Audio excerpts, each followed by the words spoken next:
Hello everyone, my name is Elijah David, Bishop of the 12th Hour Apostolic Sabbatarian Congregation out of the 12th Hour in Liberty Hill, Texas. Today is July 19, 2013, or the 12th day of April 2017. We'll start our first service today with a song entitled, Fill My Cup, Yeshua.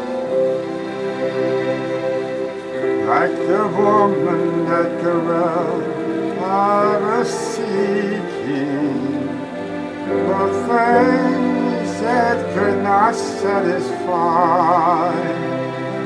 And then I heard my Savior speaking, draw from my well that never shall run dry. Fill my cup, Yah, I lift it up, Yah.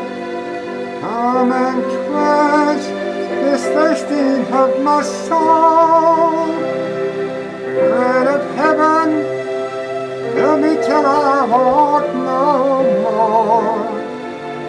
Fill my cup, fill it up and make me whole. There are millions in this world who are craving the pleasure earthly things afford, but none can match the wondrous treasure that I find in Yeshua, our King. Fill my cup, Yah, I lift it up, Yah. Come and quench this thirsting of my soul. Bread of heaven, feed me till I want no more. Fill my cup, fill it up and make me whole.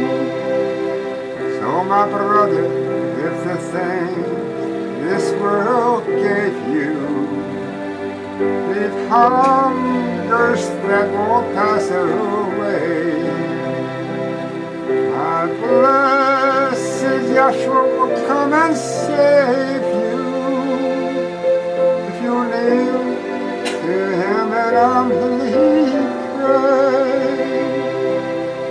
Fill my cup, Yah, lift it up, Yah. Come and quench this thirsting of my soul. Bread of heaven, feed me till I want no more. Fill my cup, fill it up and make me whole.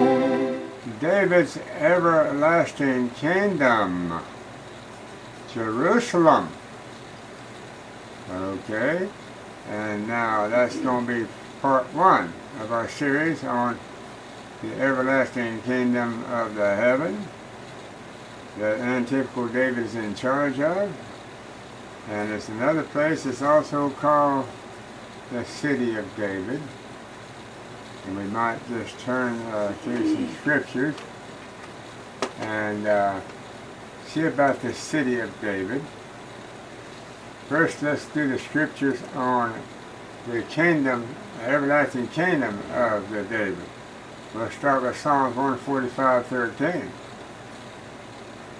Thy kingdom is an everlasting kingdom, and thy dominion endureth throughout all generations.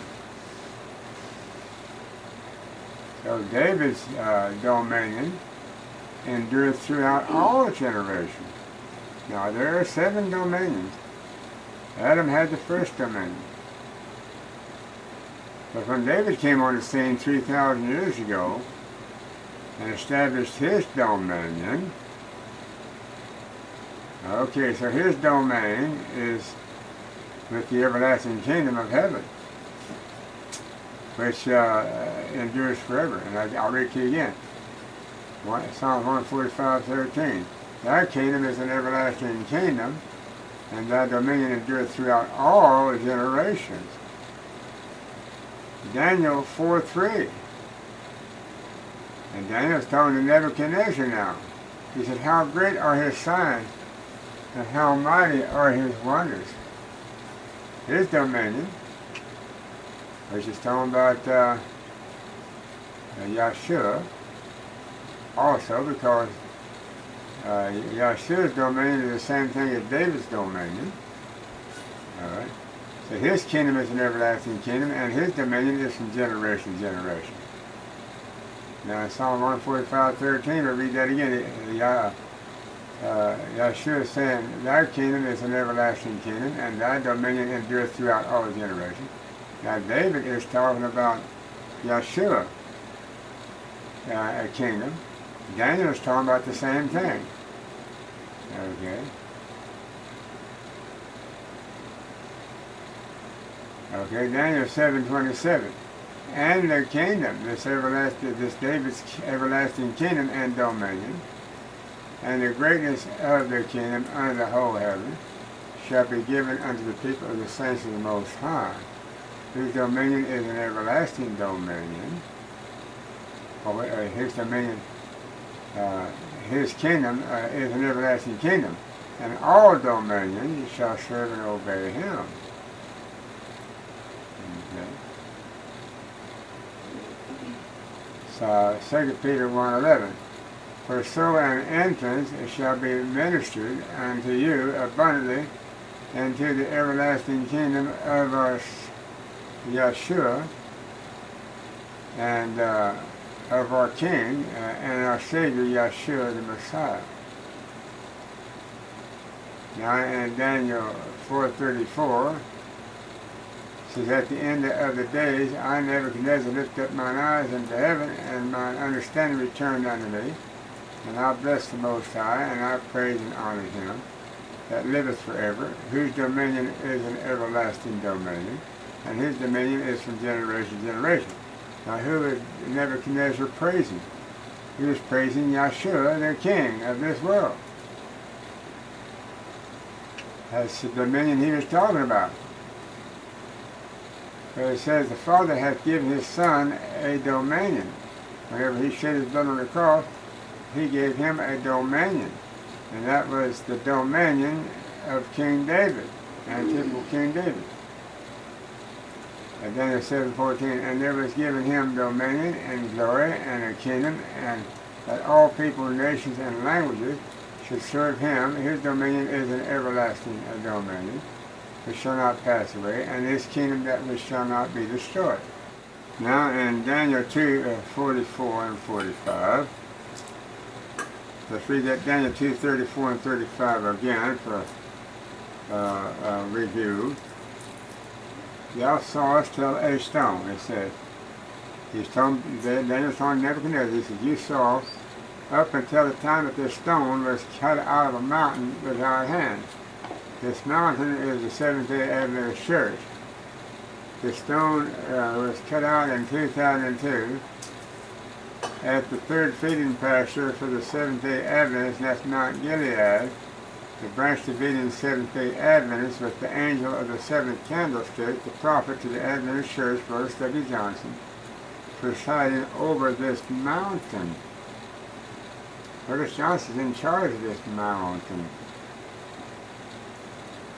And that's reading why the question was asked in the prophecy of Zechariah 4:7. Who art thou, O great mountain? Before Zerubbabel thou shalt become a plain. Okay. Zerubbabel is the governor of Judea. Well, the governor of Judea today is antitypical Elijah David. So, the prophecy is for now. So we have to fast forward it then to 2013. This stone did its mighty work in 2002 at Kermit, Texas. And it struck the image on their feet. Okay. Now this image represents a person also today.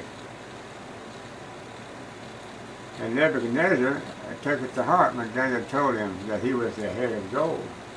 That he was this head. This gold was that he was the head of this image.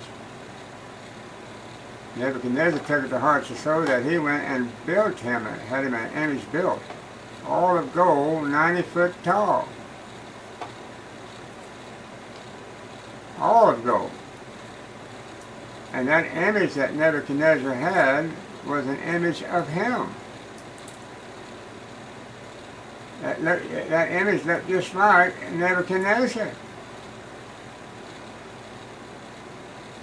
It was a picture of him. Well, if I were to go out here and tell somebody to make an image to me, and get me a sculpture, a man that knew how to do sculpture, and he sculptured an image of me, it would look just like me, wouldn't it? Or I wouldn't pay for it. And that Statue of Liberty that stands in Manhattan Island there in New York City, that the French so willingly gave to the United States and had it hauled over here on ships and raised up, it's a 90-foot tall colossal from the base to the top of that thing. It's a replica of Nebuchadnezzar. Only difference is, of Nebuchadnezzar, the only difference is that they made a woman out of it instead of a man. Okay, that was a little magic there that the invisible gods of this world performed. Because that woman, the only religion that identifies a woman as a leader, an image to some great leader, that would be Allah, the God of the Muslims. Because they definitely have it in their books that Allah is a female. It's a female god. They call it a female goddess in the heavens. And that's who the Muslim, and you see pictures of them all over the world bowing down with their faces kissing the ground. They're bowing down to a woman, God, Allah. And they have her image right there in Manhattan Bay. Staten Island there in New York, Staten Island in New York, Manhattan. That's Nebuchadnezzar's image, changed into a woman, female Holy Spirit. That's what the Muslims will teach. That's what the Catholics teach. Mother Mary is a symbol, the mother of Yahshua. She's a symbol of the female Holy Spirit in heaven. Or the Catholic Church has sent her right on to heaven. And now she's God's wife in heaven. That they call Yahweh, we call Yahweh Elohim. She's now God's wife in heaven.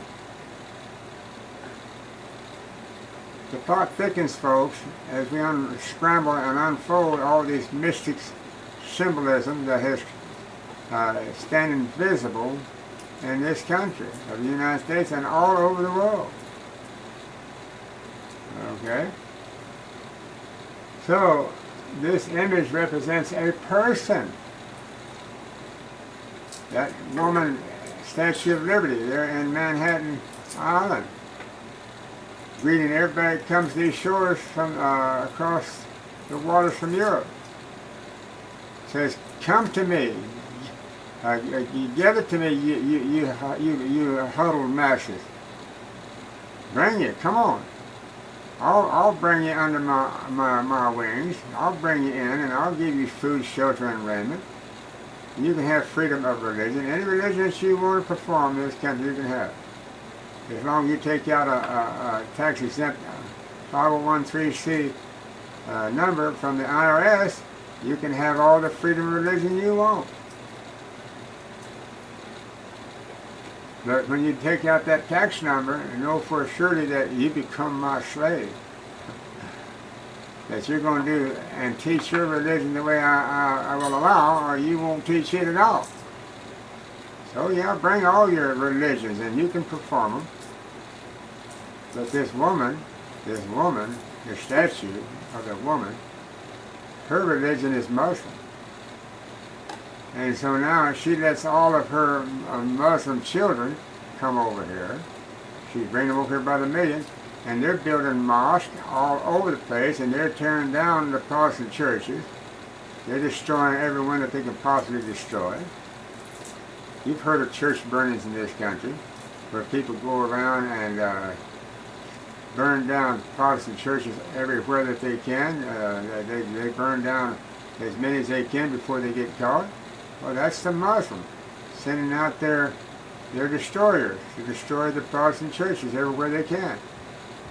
But you know what? And they're raising up mosques by the hundreds and thousands in this country, in every city, every hamlet, every place that they can find an open space that don't get condemned by the city council. They're building a mosque. Well, those mosques are terrorist cells. They're terrorist cells. That's where they do their training and plan their clandestine operations here in the United States, to bomb, to destroy, and to create mayhem in the name of religion, in the name of a temple of worship. That's where they stockpile their guns and weapons, right, in these mosques here. Not only here in the United States, but in Germany and wherever they raise up mosques all over the world. That's what they're for. Stockpile guns and ammunition in them. Because they're planning to reign of terror on the whole world. The Muslims plan on taking over every nation of the whole world. And they're going to do it by sheer force and ammunition, and plotting and planning, and having freedom of religion to set up their private worship service in the form of these mosques everywhere. I don't know how we got off on that, but that's important for you folks out there and in radio land and listening shot of this sermon. There's going to be more like this to come. And the thing is, the authorities that hear these things, they know what I'm saying is true. And because of this, they're not going to make an issue of it. They're not going to come and grab me up and say, well, you're causing an insurrection, you're telling lies. No. Because they know that if push comes to shove, we can prove that these things can be proven out. Because there's 1,000 people that knows the facts on these things in this country and around the world that would be more than glad to come with their evidence and show it to the news medias and so forth, and the television audience, and the video, through videos and every kind of way that they can get this information out. Okay, now we're back to David's everlasting kingdom, and now we're going to deal with the city of David. But first we're going to read again and review Daniel 2, 44 and 45, and then we're going to go and delve into the subject of the city of David. It's Daniel 2, 44, in the days of these kings, see, and is a conjunction. It's a continuation of a thought, and it goes all the way back to when Daniel got through interpreting the dream for King Nebuchadnezzar on verse 38. Then he started adding, and. And we might just look at verse 38. And whosoever the children of men dwell, the beasts of the field and the fowls of the heaven, hath he given into thine hand, and hath made thee ruler over them all. Thou art this head of gold, Nebuchadnezzar. You see right here? Okay. And after thee shall arise another kingdom inferior unto thee, and another third kingdom of brass, which shall bear rule over all the earth. So now we have a second nation, Babylon, Medo-Persia. They make up the second part of this image that Nebuchadnezzar is the head of. Now this is where the brains are at. This is where life is at. You cut off this head and all these other parts of this image is automatically dead. So Nebuchadnezzar, Babylon's kingdom, keeps this image alive clear down to the end of time. Look here. This is where we're at in this image state. We're right down here in the toes and the feet of this image. This is the fifth part of this image. Gold, silver, brass, iron, and clay. We are the clay. Jeremiah 18:6. Yahshua is the potter. And he says the house of Israel is the clay. So now here all of a sudden the house of Israel shows up in this image as a symbol of this image. This is what Nebuchadnezzar saw in vision. he saw clear down to the end of time when this clay, the house of Israel, would be the foundation of this image. So when Daniel saw this stone, the house of David, in 2002, hewn out of the Adventist church, that she produced, Adventist church produced this little stone, the Davidian Seventh-day Adventist, the shepherd rod, the one that they rejected. Well, the prophecy shows that the mother gave birth to a son, the Jewish nation, and didn't even know it. And when the son came back to Mama, it says in the prophecy that Yahshua came to his own, they received him not. He came back to Mama after he was born, and Mama slept him off, rejected him. Says, "No, you're not my son." That was the Pharisees. They were the mother that gave birth to Yahshua at the cross. The Jewish nation. Well, here the Adventist church is Mama today. She gives birth to a son, the Davidians, and persecuted this son when he came forth in 1930 with B.T. Harlock at the helm, introducing the son to Mama, the Adventist church, as a shepherd rod, through the shepherd rod message. She said, "You're offshoots. You're a troublemaker. You're not here to come and destroy us." Adventist church gave birth to it and didn't even know it. The Jewish nation, the Pharisees, gave birth to Yahshua in his day. The church produced Yahshua and rejected him, and hung him on a cross and killed him, destroyed him. That's what Mama did in the type. Right? Here's what Mama did in the antitype. 2002, Mama repeated what they did at the cross. The Pharisees did to Yahshua at the cross. Seventh-day Adventist church repeated the same thing spiritually. Sister White says in Council on Diet and Food, she's the Adventist church of the spiritual Israel of today. Okay?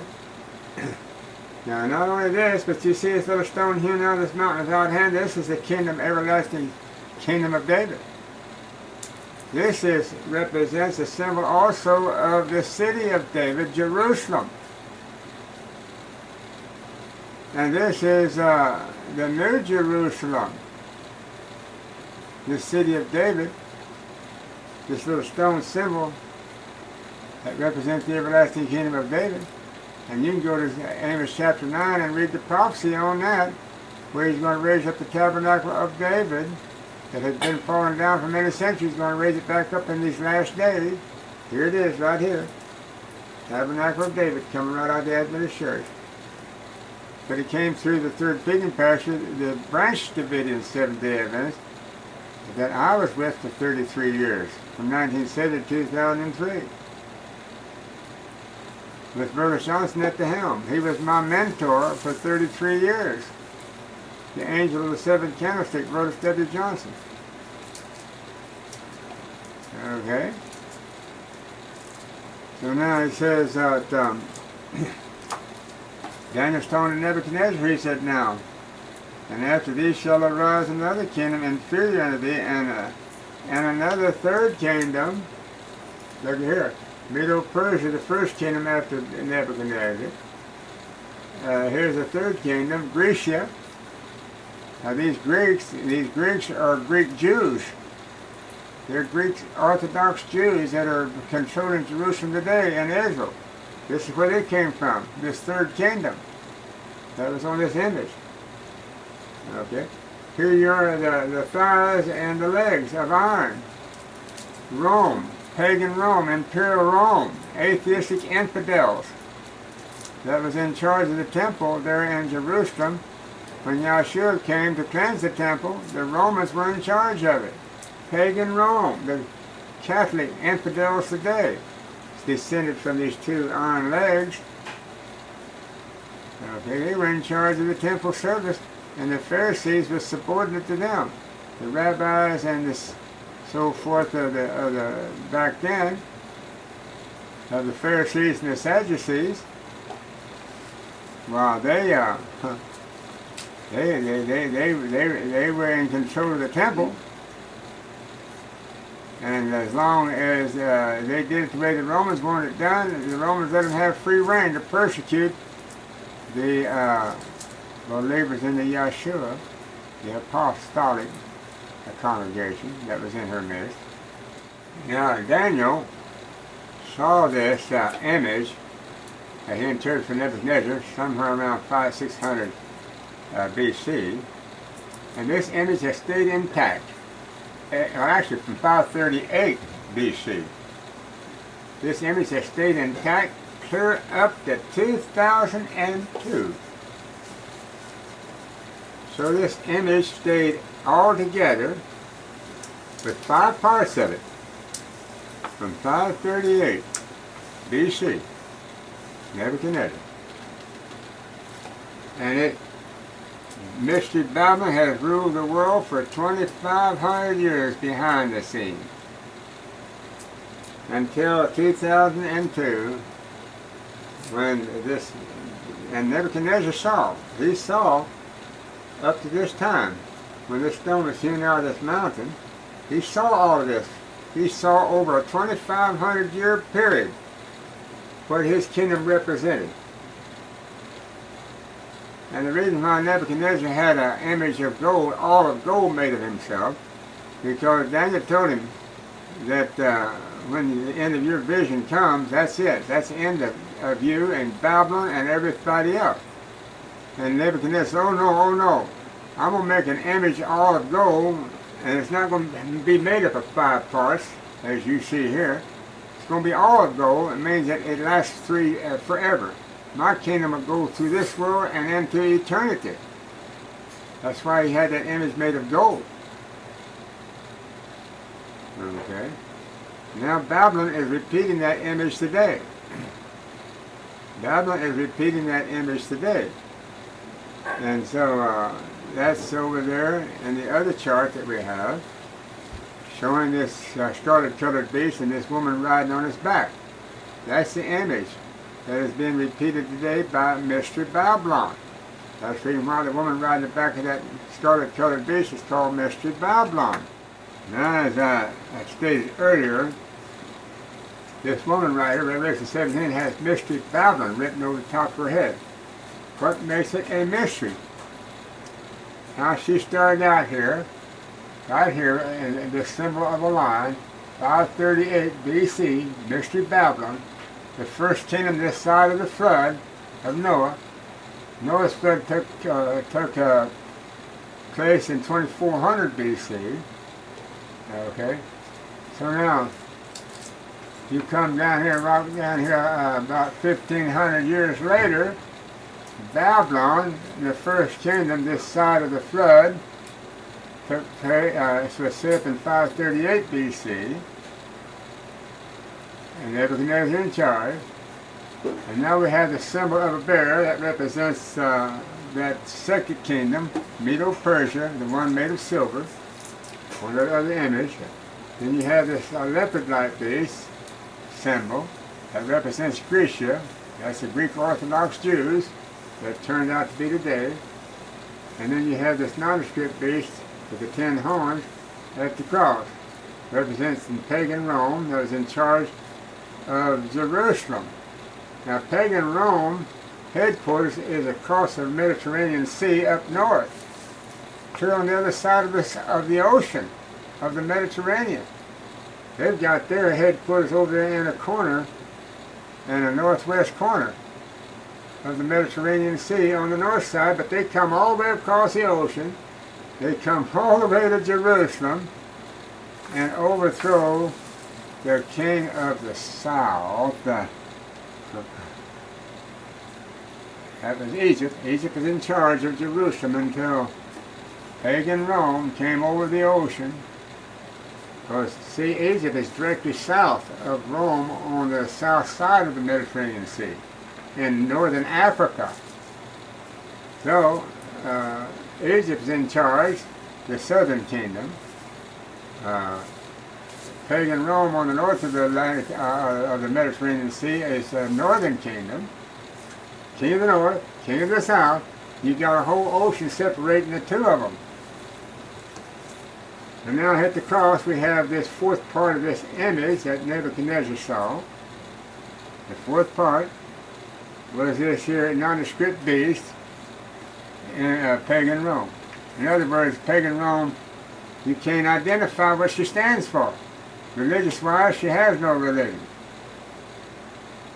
But she's in charge of a of Yahweh's people, the number one people in the world, Israel.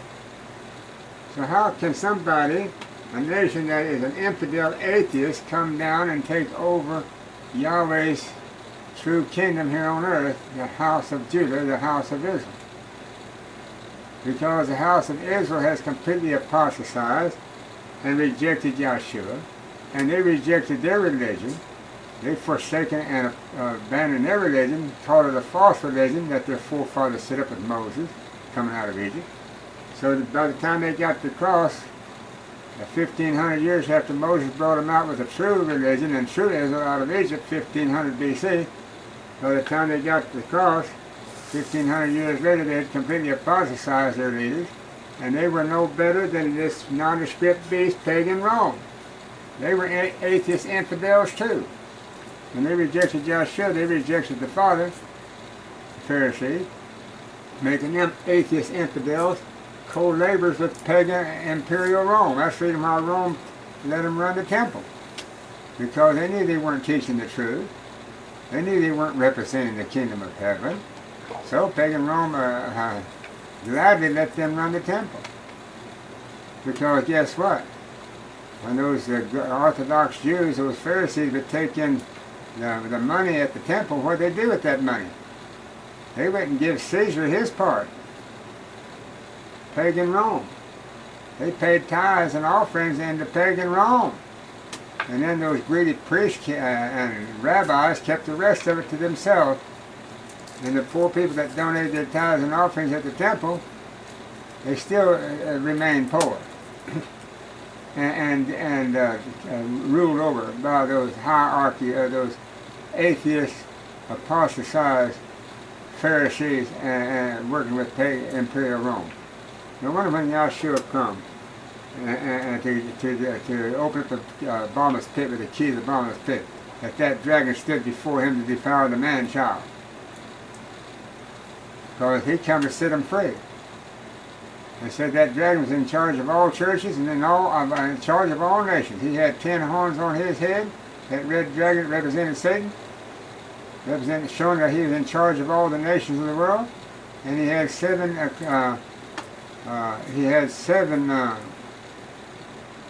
heads. He had 7 heads on his head, showing he represented and had control of all church denominations.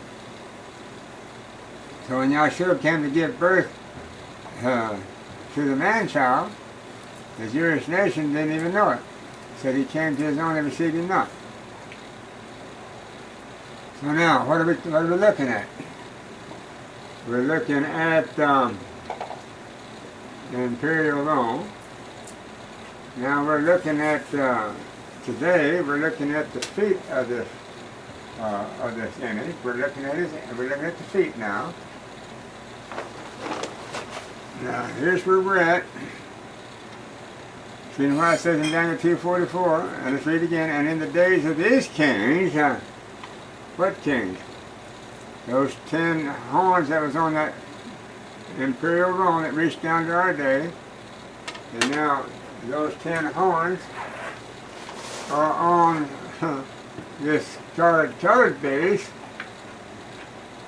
That's Mystery Babylon that's ruling the world again today. So Mystery Babylon started out here with Nebuchadnezzar, and Mystery Babylon continued on through this next kingdom, Medo-Persia, continued on with Greece. When Greece overthrew Medo-Persia, continued on through her, continued on through this nondescript beast, continued on Mystery Babylon, continued on with the second phase of this nondescript beast. Okay, and then this leopard-like beast continued on from this second phase of this nondescript beast, Mystery Babylon. Now here's the little 2-horned beast, represents the United States and her government, with the little 2 horns representing the Democratic Republican Party, showing that this is our government here in the United States, came up in 1776. Revolutionary War established with Great Britain, established the United States as a fledgling, upcoming nation, starting out as a lamb-like beast, speaks as a dragon, speaks same language that all these here mystery Babylon spoke to all these kingdoms. Okay, and now here he comes here, and he said, now I'm gonna make an image. This little two-horned beast, the United States government, George Bush Jr. did this in 2001, 2009. He made it, as a president of the United States, he made an image to this beast right here, Imperial Rome, back at the cross. He went all the way back 2,000 years, and this is the image that George Bush Jr. in the presidency built. It started with his father, when George Bush Sr., when he was president of the United States back before Clinton, from 1989 to 93. George Bush Sr. started this here image of the beast, and his son continued it on in 2001. Well, actually Clinton, the next president from 93 to 99, he continued it on, and then George Bush took it over from Clinton in 2001 as president. Yeah, Clinton ruled from 93 up to 2001. George Bush took over in 2001, ruled for 8 years to 2009. He continued on, making the image to this beast here, which ended up being the scarlet-colored beast in Revelation 17, with the woman riding on the back of it, called Mystery Babylon. So here she emerges, you see. And how many phases now does Mystery Babylon operate through from 538 BC down to our time? How many phases does she have? Well, let's count. Here's her first phase, lion. Second one is the bear. The third one is the leopard. The fourth one is this here nondescript beast, pagan Rome at the cross. This is the second phase of pagan Rome, so there's still number 4. Okay. So here comes the leopard-like beast that run contemporaneously with this here second phase of Imperial Rome from 538 to 1798. This is when this leopard-like beast ran contemporaneously in the background, and when this here second phase of pagan Rome, called ecclesiastical Rome, from 538, this little thing here from 538 to 1798 rule, he lost his power after he was in power for 1,000 years. He lost his power in 1500 as a power to be able to persecute and continue to destroy the Christians. That was the Catholic Church during the Inquisition. Okay, so this little leopard-like beast picks up the pieces. But the Catholic Church is losing her power, and starting with Martin Luther in 1500, the first protester, the Catholic monk that came out of the Catholic Church with the doctrine of righteousness by faith. As soon as he did that, then Martin Luther broke the power in the back of the Catholic Church. This little leopard-like beast, though, he was sauntering in the background, picking up the pieces. He picked up that wounded head of the Catholic Church right here, this leopard-like beast. Her wound took place with Martin Luther in 1500. This here leopard-like beast picked up all the churches, including the Catholic Church, number 7, that had the wound right here on his head. And now this leopard-like beast is collecting up all the marbles. He's collecting up the 10 horns that started out on this nondescript beast here. This leopard-like beast represents the Catholic Church as well. Actually, Mystery Babylon is actually what she represents, and the Catholic Church. Because Mystery Babylon is personified through this beast that represents the Catholic Church. So, but now this leopard-like beast picks up these 10 horns that have no crowns. They have no independent parliamentary rule back at the cross, because this beast has taken away their power to rule independently of their own.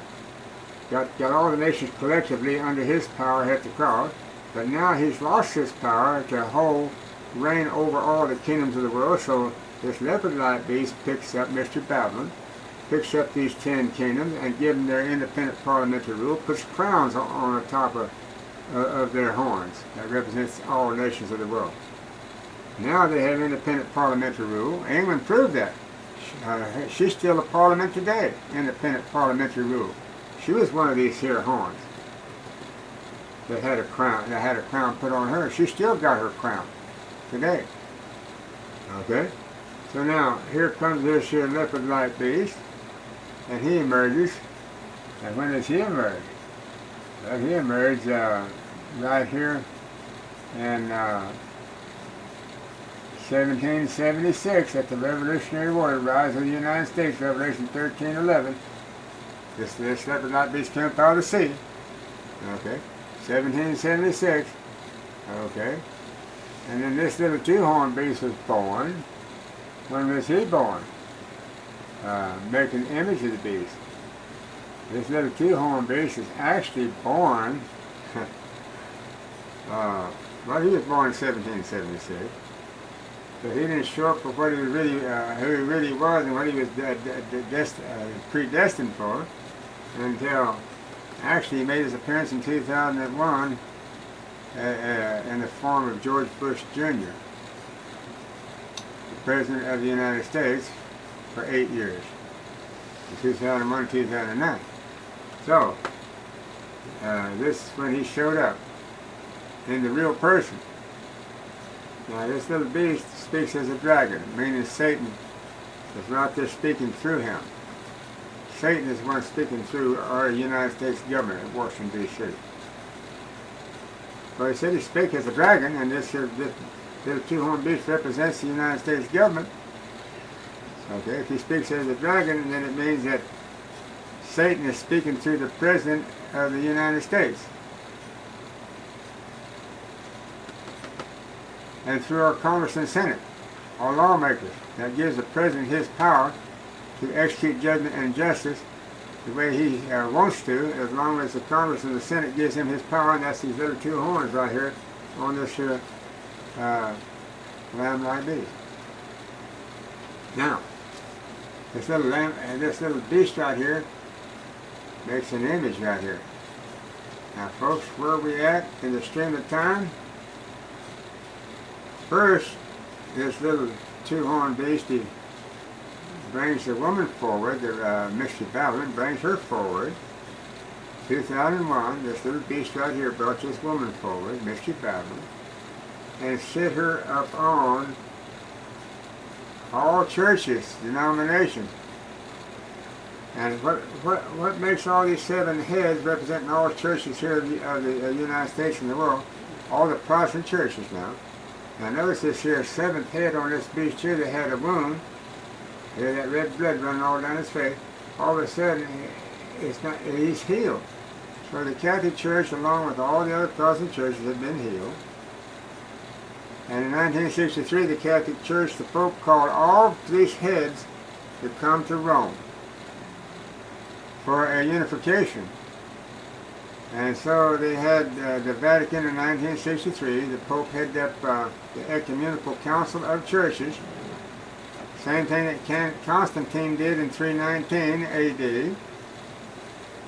I believe it was one of the first popes, if not the very first pope, this side of the cross.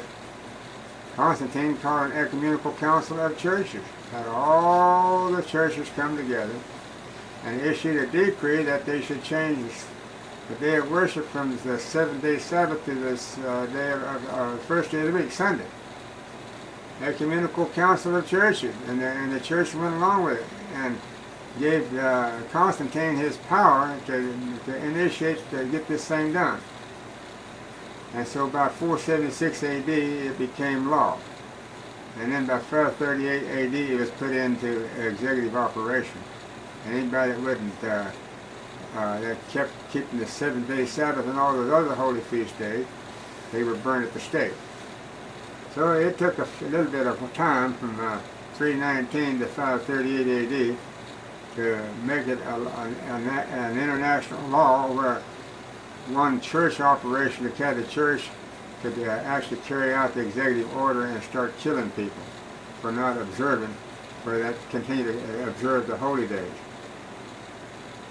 So now here we are, we got to repeat. Ecumenical Council of Churches, 1963, the Pope calls in the Seventh-day Adventists. They were one of them, that Ambassador B.B. Beats. I met B.B. Beats in person back in the 70s.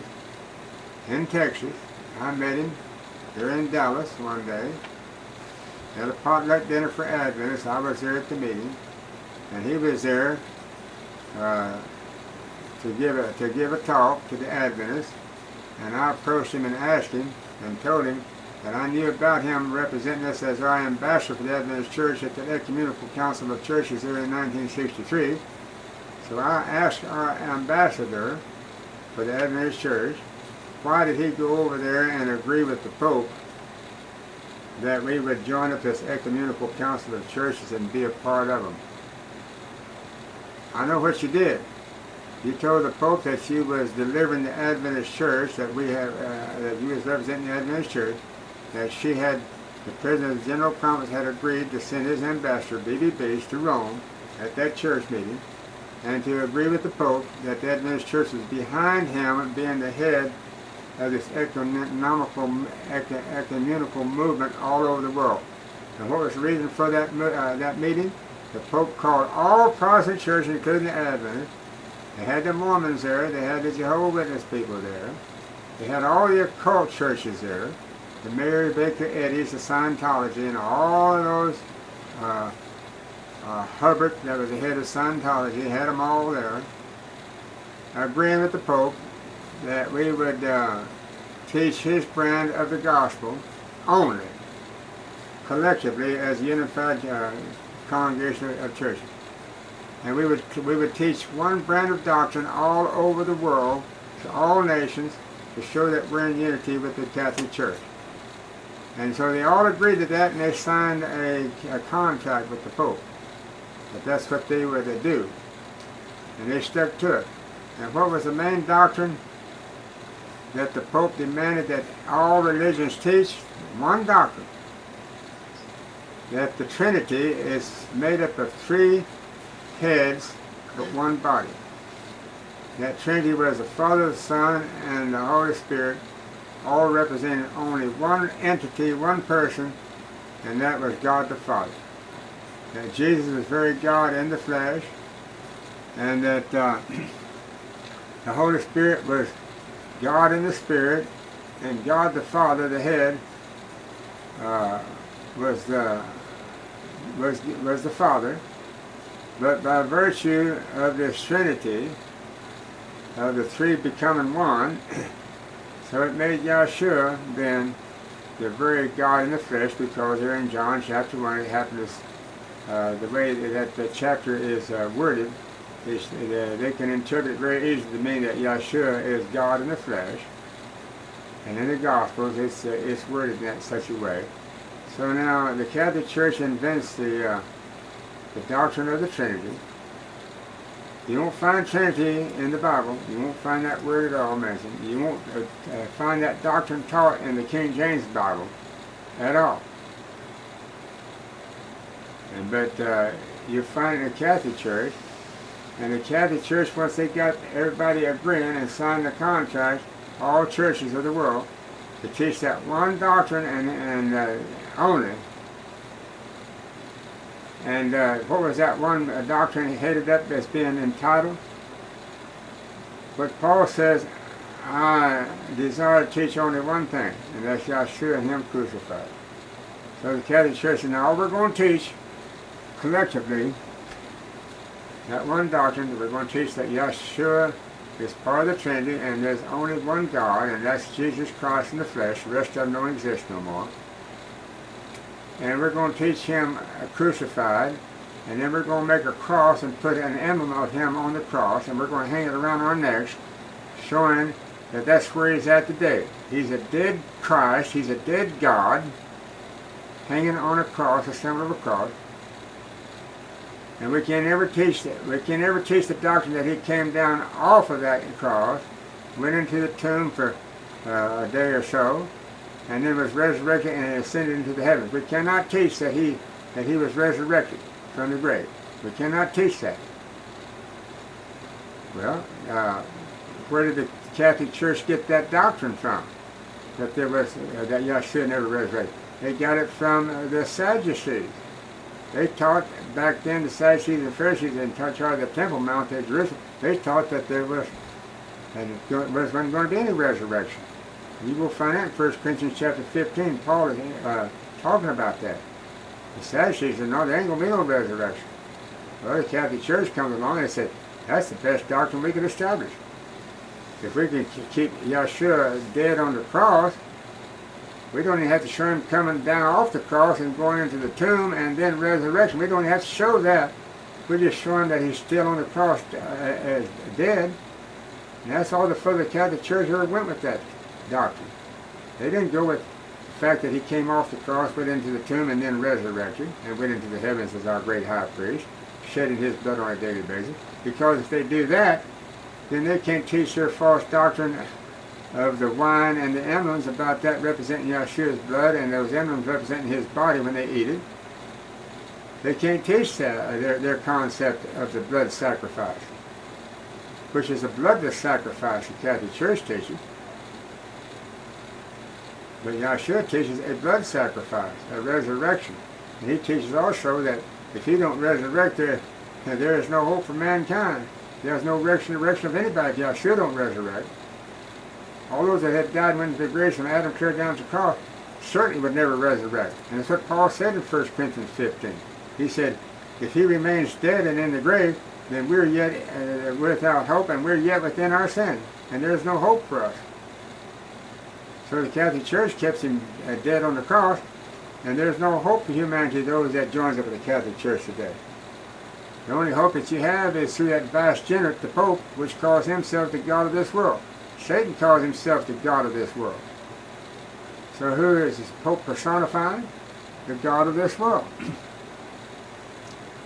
Well, folks, I never dreamed that this sermon would go just like this. So we're going to spend the last few minutes now reading some scriptures about the city of David. 2 Samuel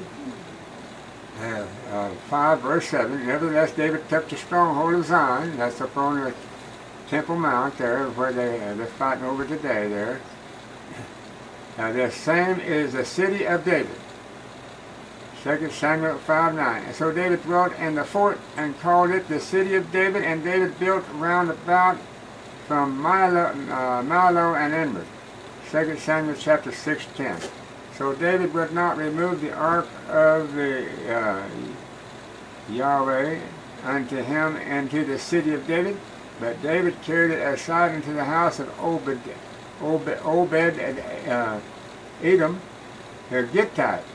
2 Samuel 6:12. And it was told King David, saying, the Yahweh hath blessed the house of Obed Edom, and all that pertaineth unto him, because of the ark of the Yahweh. So David went and brought up the ark of the Elohim from the house of Obed Edom into the city of David with the gladness.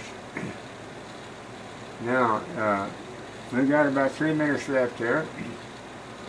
And it says here in 2 Samuel 6:16, and as the ark of the Yahweh came into the city of David, Michal, Saul's daughter, looked through a window and saw King David leaping and dancing before the Yahweh, and she despised him in her heart. 1 Kings 2:10. So David slept with his fathers and was buried in the city of David. That's where the Muslims are trying to destroy that Temple Mount today and call it that. That's their sacred mosque. No, that's the sacred mosque of David. And I'm the one in charge of that today, and we'll be in charge before it's over. 1 Kings 3:1. And Solomon made affinity with Pharaoh, king of Egypt, and took Pharaoh's daughter, and brought her into the city of David until he had made an end of building his own house and the house of the Yahweh and the wall of Jerusalem round about. 1 Kings 8:1. It says, then Solomon assembled the elders of Israel, and all the heads of the tribes, the chief of the fathers of the children of Israel, unto King Solomon in Jerusalem, that they might bring up the ark of the covenant of the Yahweh out of the city of David, which is in Zion. That's Mount Zion in Jerusalem. We're Mount Zion, the 12th hour here in the New Jerusalem in Liberty Hill, Texas. 1 Kings 9:24. This is where this prophecy is unfolding at the new Mount Zion today. 1 Kings 9:24.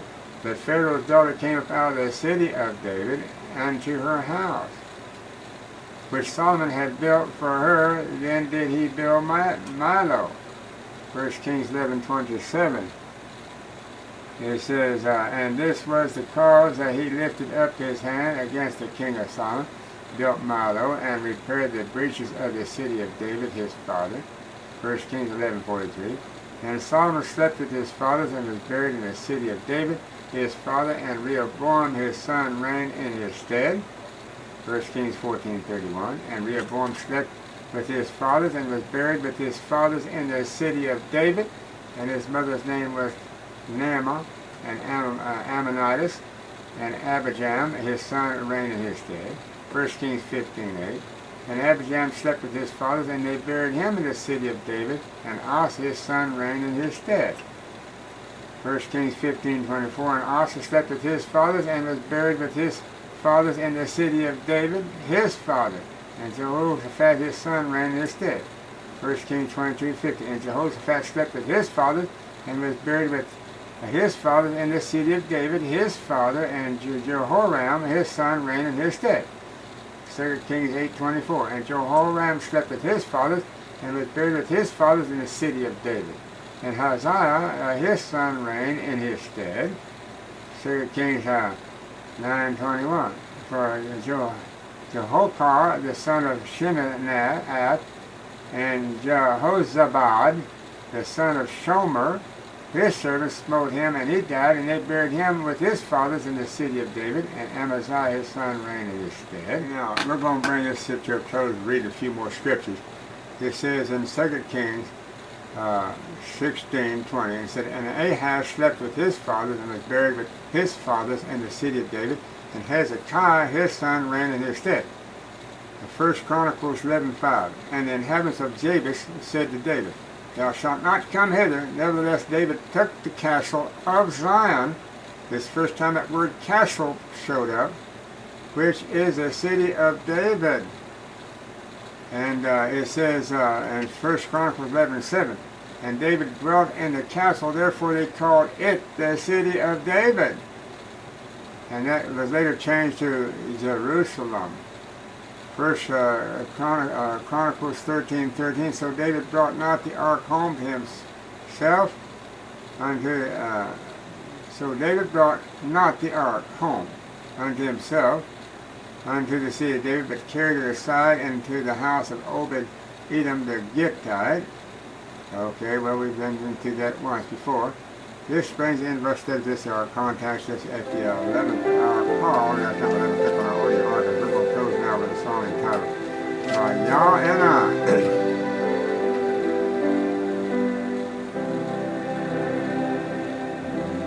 Yah and I go in the field together. We walk and talk as good friends shouldn't do. We clasp our hands, our voices sing with laughter.